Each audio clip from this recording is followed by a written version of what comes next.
World War I was a railway war. I'm going to find out how the railways helped to precipitate a mechanized war, defined how it was fought, conveyed millions to the trenches, and bore witness to its end. I've taken to historic tracks to rediscover the locomotives and wagons of the war that was supposed to end all war. And to hear the stories of the gallant men and women who used them in life and in death.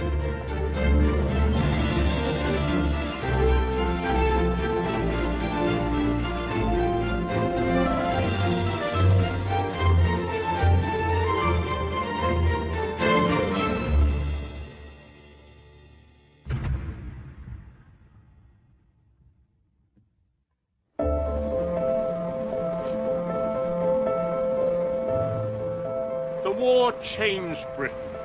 The stream of men joining Kitchener's army left many young mothers alone, and vital industries suddenly had unfilled gaps.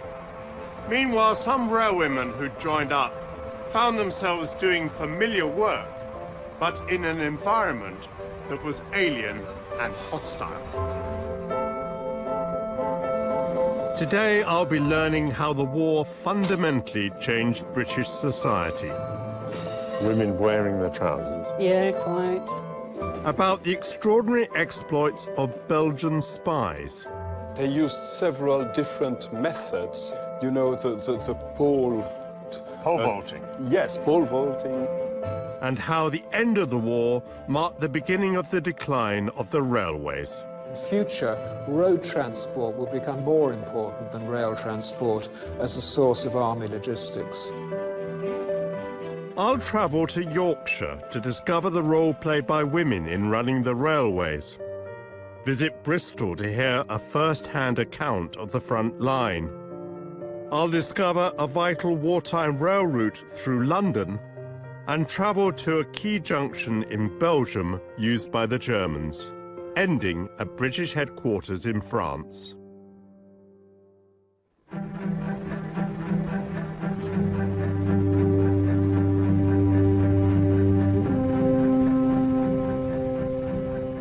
The Western Front was hungry for railwaymen.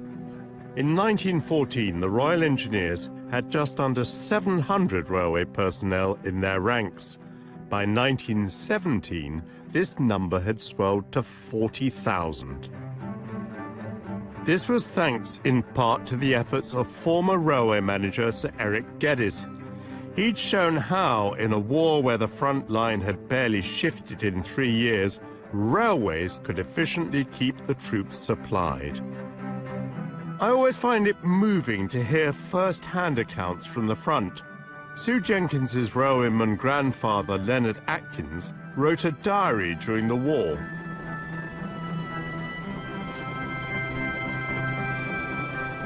I'm travelling to the West Country to meet her at the station where he later became station master, Bristol Temple Meads.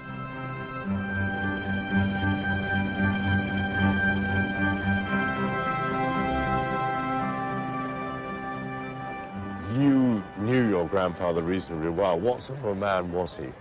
He was actually quite stern. He was devoted to duty. He wasn't really the sort to bounce his grandchildren on his knee. What do you think are the characteristics of railwaymen? Well, we've had 5 generations of railwaymen in our family, so I'm quite familiar with them. They all seem to be conscientious and methodical. It was this meticulous approach that allowed the Royal Engineers to keep the army infrastructure running smoothly, feeding ever more men and munitions into the ravenous war machine. And by 1917, the Royal Engineers were still desperate for skilled young recruits like Leonard Atkins. He joined the army at the age of 19 in 1917, and he went to France as a member of the #1 light railway operating company of the Royal Engineers. So he went really to do the sort of work that he'd learnt to do in civilian life. Yes, very similar. This, I imagine, is he, is it? This is him, yes. What sort of experience did he have at the Western Front? Well, he never actually talked about it, but he did leave a diary which has been passed down in the family and which I've got here. A wonderful treasure. So, does he tell us what kind of work he was involved in? Well, he did a variety of different tasks, but he started out by laying sidings for a 2-foot gauge railway. The rollout of narrow-gauge light rail was one of Sir Eric Geddes's recommendations. It enabled the tracks to reach all the way to the front line. Did his work put him in danger? Well, he refers at one point to shells flying all around us. We didn't know where to go, but it has finished now. A quiet day, otherwise. Otherwise? Is there any evidence in the diary of some of the horrors he must have seen? Well, on the 12th of February 1917, he refers to the River Somme running through the camp and thousands of German bodies underneath the ice. That's terrible. The railways sustained the trenches and in part anchored this slow grinding war of attrition. In 1916, each side had attempted to break the stalemate and failed, partly because of problems of supply. By 1917, when Leonard Atkins joined up, neither side had gained much territory. Do you think he has much fuel for the war outside the tasks that he's been given to do? Well, he certainly heard rumours. He says here, I heard this morning that the cavalry chased the Germans 23 miles. I really think this is the beginning of the end. And what date is that? That's on the 20th of March in 1917. So unfortunately, he was probably about a year ahead of reality. Yes, I think so. Do we get much feeling from the diary of casualties of fallen comrades and so on? Very little, but on the 10th of April in 1917, he says that he's heard his greatest friend Jim Pillar has met with a serious accident. A tractor became derailed and dragged off some wagons, also onto Jim's leg. It is blighty for him. The railwaymen's sacrifices didn't go unnoticed, especially by Geddes. On the 20th of April, heard that a big supper was held last night when Sir Eric Geddes, Director of Railways, said that it was #1 light railway operating company who had made the light railways a complete success. Brilliant, yes. I mean, Geddes has become one of my heroes. Oh, and really? Obviously, it meant a lot to him to receive that sort of praise from Geddes. I should think they got little enough praise.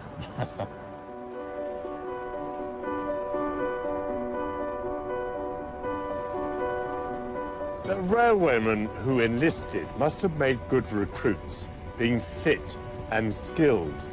But the industry that they left behind was almost as vital to the war effort as the army itself.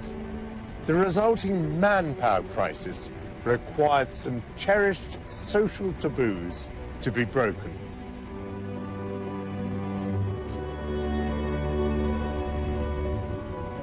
To find out how, I'm travelling north to Knaresborough Station in Yorkshire to meet Lucy Adlington, a social historian and author. Lucy, before World War I, are there many women in paid employment? There are, surprisingly, actually. They're not all at home in the parlour looking fine in lace gowns. We've got nearly 6 million women gainfully employed. But overall, how many women are there on the railway? Very few. We have 3 female porters at the start of the war. It's next to nothing. But as soon as war broke out, railwaymen disappeared to the front in droves. Nearly 100,000 joined up in the first month. That left a huge gap.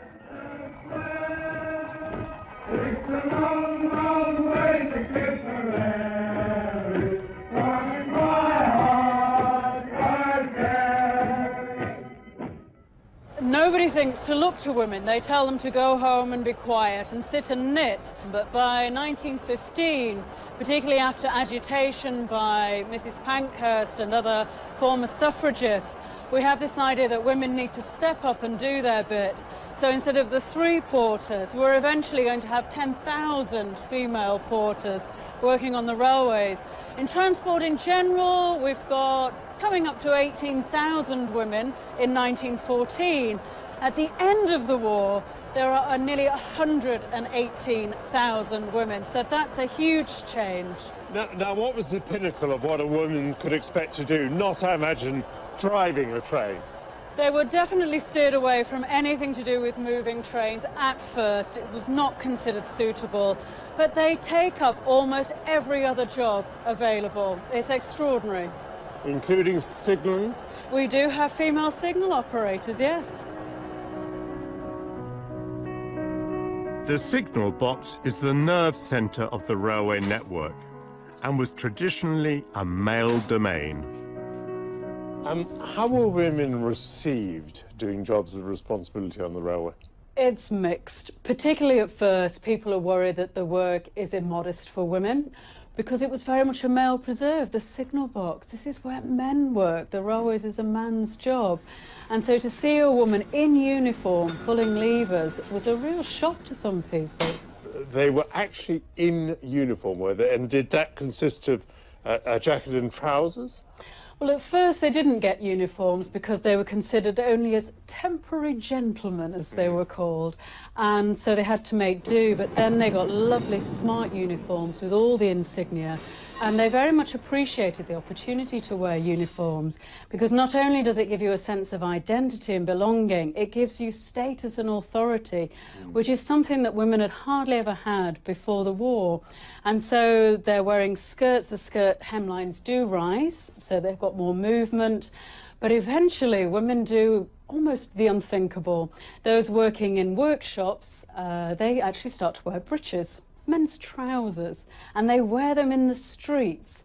And it causes quite a furore to see women in breeches. Women wearing their trousers? It's extraordinary, yes. While newspapers seized the opportunity to feature photogenic young women in fetching outfits, these women were doing vital work on the home front. The numbers of female railway employees jumped from 13,000 in 1914 to almost 69,000 by 1918. So they were doing jobs on a par with men. Were they being paid on a par?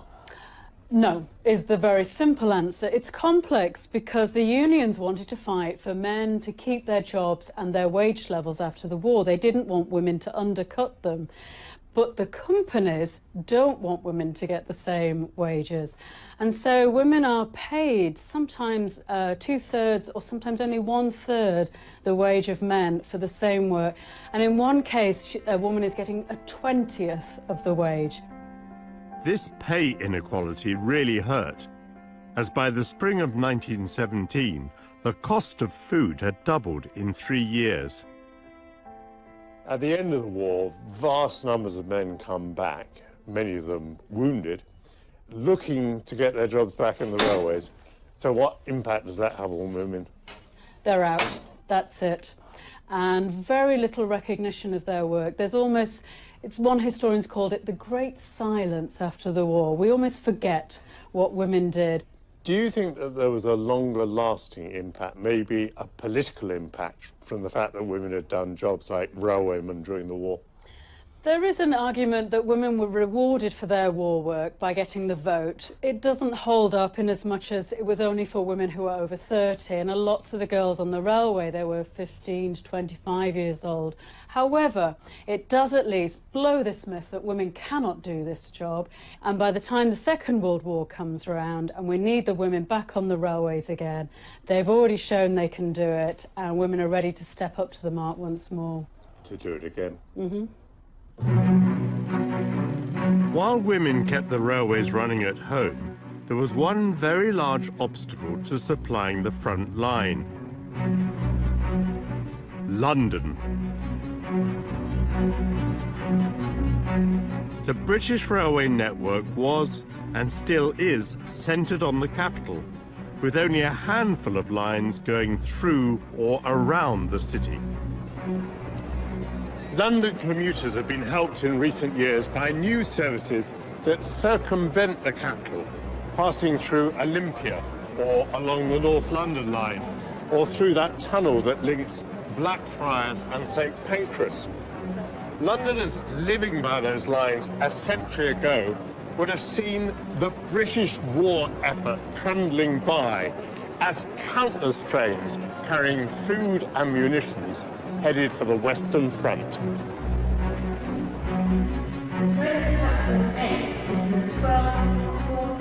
To learn more, I'm meeting Professor Nick Bosanquet of Imperial College on the old North London line. Once British forces have been committed to the continent, they've got to be reinforced and they've got to be supplied. What sort of problem does that represent for the British? Well, it was a massive one. Suddenly, London was as big an obstacle to the British war effort as Paris had been to the German war effort. They had to find 3 very quiet lines. They've been used for a few sunshine specials down to Brighton before. Now suddenly they were the main arteries of the British war effort. Well, the men, the supplies, the weapons, they all went out through these 3 lines. Trains clattered through London, heading for Folkestone or Dover, and onto the front in France. So suddenly what we call nowadays Thames Link and that line through Olympia and the North London line, suddenly these became vital arteries. Those were the places where the British war effort came together.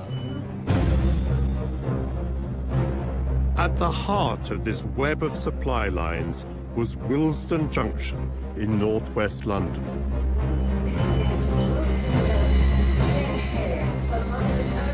What was the significance of this place during World War I? This was the centre for the British war effort. So why here at Willesden?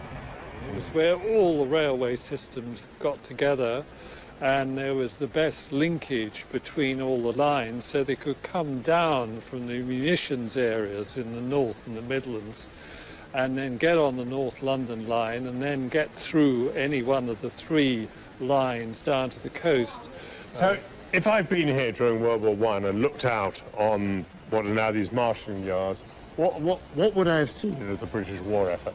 You would have seen hundreds of wagons being shunted and sorted into trains and consignments. The wagons would have had 60 million pairs of boots in the course of the war. Later in the war, 35,000 trucks, 22,000 aircraft. In fact, many of the engines were made in Ladbroke Grove. Millions of bandages and even hundreds, thousands of bottles and barrels of beer.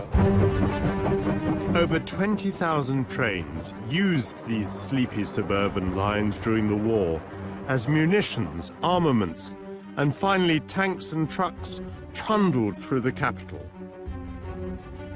So an observant Londoner really would have known what was going on in the war just by looking at this junction. Yes, the thousands of people living along these lines or near these lines would have felt the pulse of the war effort by the length and number of the trains. They would have had a shiver down their spines as they knew an offensive was coming, when there were a lot of very heavy trains with guns and ammunition going on their way out.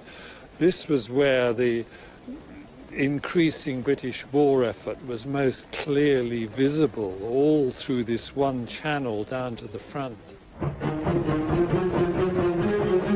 While the population of London could sense the rhythm of the war by observing the ebb and flow of train traffic through their capital, the enemy was making ever more use of the railways. Germany's overland supply lines were longer than Britain's and had to pass through occupied Belgium.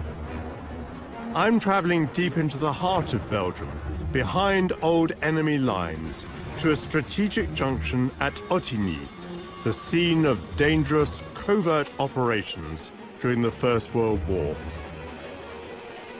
Train spotters are known for their attention to detail. During World War I, spotting turned to spying. The supply of precise information about German train movements was invaluable to the Allies and very dangerous for the secret agent.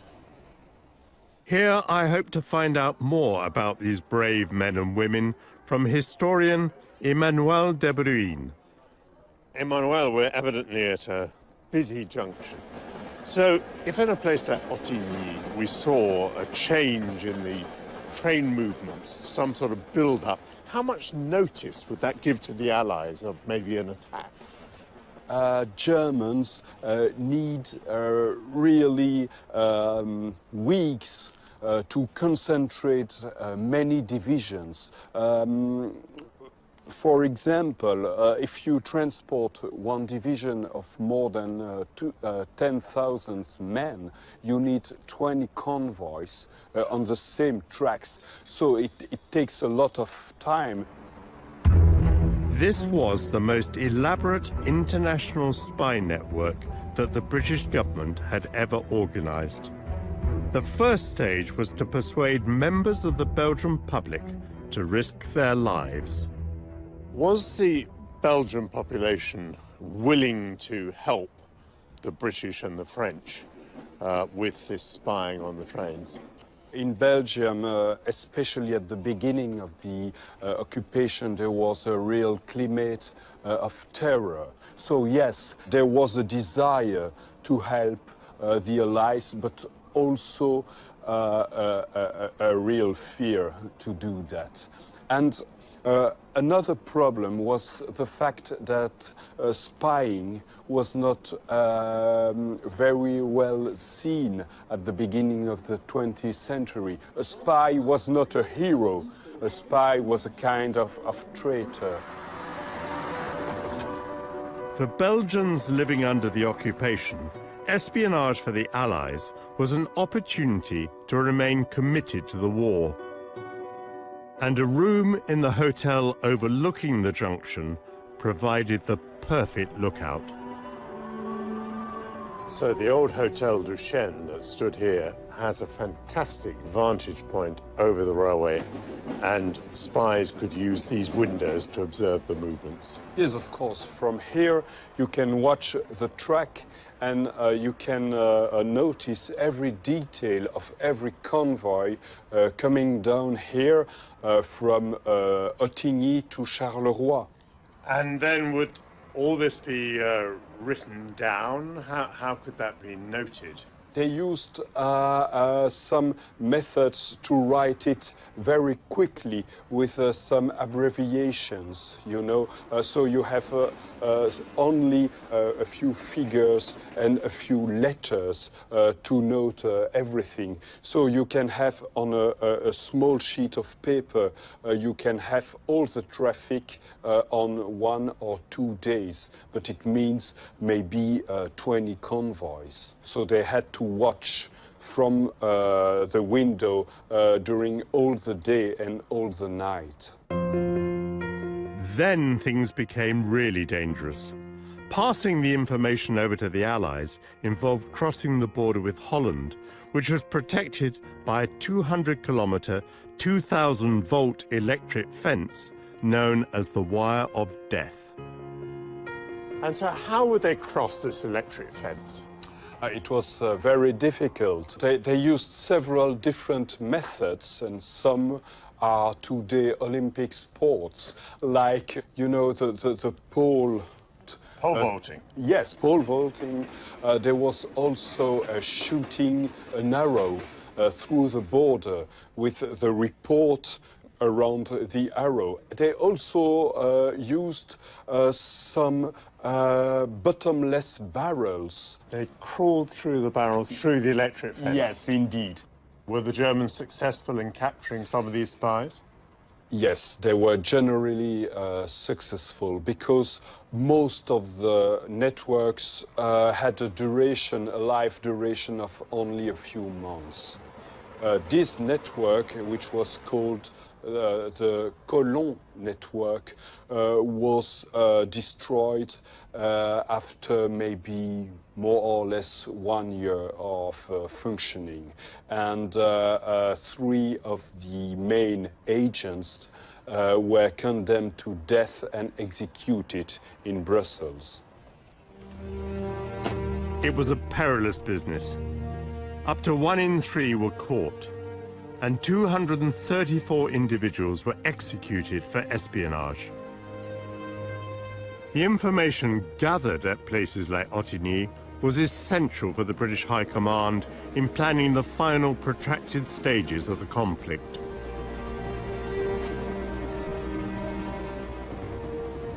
I'm leaving what was occupied Belgium and heading for the nerve centre of British operations in France. The war, which some had hoped would be over by Christmas 1914, in fact dragged on into 1918. 4 years in which the railways were burdened by massive quantities of troops and munitions and supplies and ploughed up by enemy gunfire. The question was whether the networks would be able to sustain a huge advance as the Allies and the Germans each planned their final great push to victory.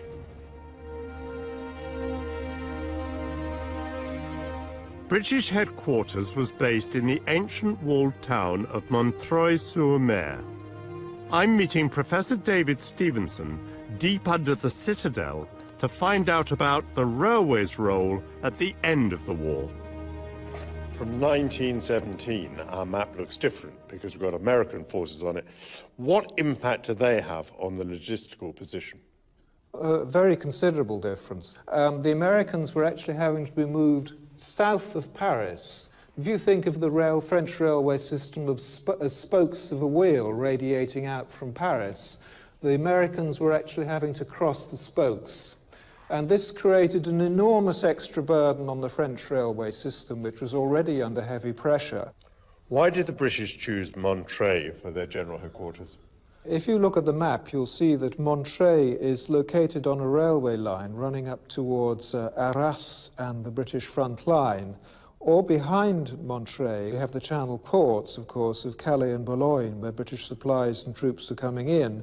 Both sides had trunk railways running behind the Western Front, so that they could constantly shuttle reinforcements into position where attacks took place and hopefully halt the attacks. Under constant strain, these railways had kept both sides supplied, but they'd also locked them in stalemate. With Russia's withdrawal from the conflict soon after the October Revolution of 1917, Germany was free to redeploy hundreds of thousands of men to the Western Front. The aim, to break the deadlock, starting with Operation Michael. There are 5 major German offensives between March and July of 1918. The biggest one, which is known as Operation Michael, took place in this area here, to the north of the city of Saint-Quentin. Are the Germans, who have now moved great distances in a very short period of time, hampered by their supply lines, hampered because they're far ahead of their railways? Yes, the leading German positions, for example here, as they advanced towards Amiens, these were 40 to 50 miles in advance of their railheads. Remember, beyond the railheads, how do the Germans get their supplies forward? All they have available are lorries, but they had only 1/10 of the number of lorries that the Allies did. The roads were unsuitable, the lorries had steel tires instead of rubber tires, and there wasn't enough petrol for them. Beyond that, the Germans had horses, but they also had too few horses. The Germans were running short of supplies, particularly ammunition, so they had to stop short of Amiens and call the offensive to a halt. So now the Allies are in a position to counterattack. Where does that begin? The first part of the scheme was to free up the Allied railways that the Germans had threatened, and the second part was to advance on and threaten the German railways. This 2-stage attack was a resounding success, But the danger was that the Allies would suffer the same fate as the Germans and struggle with their supply lines. With the Allies now advancing so fast, do they reach a stage where they run ahead of their railheads? The Allies are much more successful in sustaining their advance. The Allied advance is more or less continuous from the 18th of July onwards. The pressure is uninterrupted. I get the impression through much of the war that the railways are king, lorries don't feature very much. Does this begin to change? Yes, this is changing by 1918. The Allies had made very deliberate plans in the winter of 1917-18 to use lorries for kind of rapid deployment and to get their troops very quickly to the areas where they were most needed. So lorries are extremely important in the defensive phase in funneling French troops northwards to help the British against the German attacks. As the Allies went on the offensive, lorries supported their advance as they pushed the enemy back. By this time, lorries were far more reliable and robust and more available than previously, and the road began to usurp the railway in this new mobile war. So we're in a situation by the autumn of 1918 where this is not only the climax of rail transport in support of army logistics, but also we're beginning to see the transition here towards a new situation where in future road transport will become equally important and eventually more important than rail transport as a source of army logistics. The Allied offensives reached their zenith on the 28th of September 1918, when the German railway system effectively broke down. Facing Allied breakthrough, the German High Command finally decided that the Reich must seek a ceasefire. After negotiations during October, the armistice was signed in a railway carriage, parked far from prying eyes in a remote glade north of Paris in the Compiègne forest. The armistice came into effect at the 11th hour of the 11th day of the 11th month of 1918. The armistice held and marked the end of the war.